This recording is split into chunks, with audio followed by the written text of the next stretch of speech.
we just cannot afford to consider God a secondary achievement, existence, entity in our lives in one way or another. And we also just cannot afford to allot any second space to God, because God must be our priority. He is the ultimate creator and destroyer of everything. If He has the capability, if He has the power to do so, He will, obviously, which He has done already, to impulse and rage and aggression, obviously, the over the kind of destruction, brutality, and death and bloodshed which we have caused to each other, which we have brought about into existence with our own inward evil and internal darkness and demons, which we fail to see in ourselves, which we refuse to recognize, and which we also refuse to integrate into us. The kind of internal darkness that inevitably devours us, and also the kind of desire, lust, temptation which consumes us and turns us evil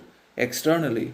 And we start doing all the evil kinds of things against each other, even though we are not all that. But because we cannot control moderate discipline, our own internal darkness, and also because we cannot sometimes convert our inward demon and evil into absolute power and external advantage and social prosperity for success, we are devoured.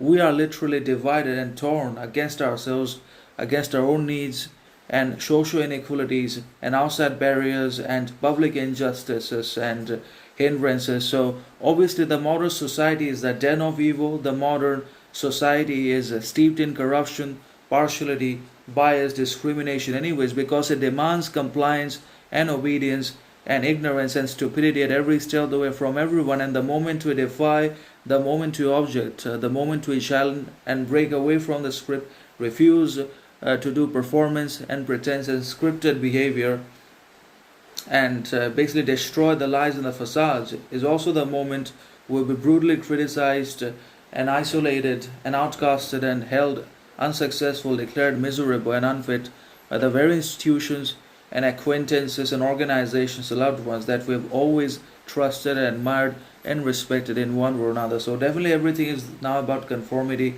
Everything is dangerous. So definitely we cannot consider God any secondary entity, achievement, deity in our life. We should respect Him. We must admire Him, consistently contemplate Him, and keep Him in us. And then only we'll be able to comprehend truth, beauty, good all around us in one way or another. We'll be able to practice gratitude, self-knowledge, consciousness only when we have a primary importance in God. We prioritize God and consider Him the number one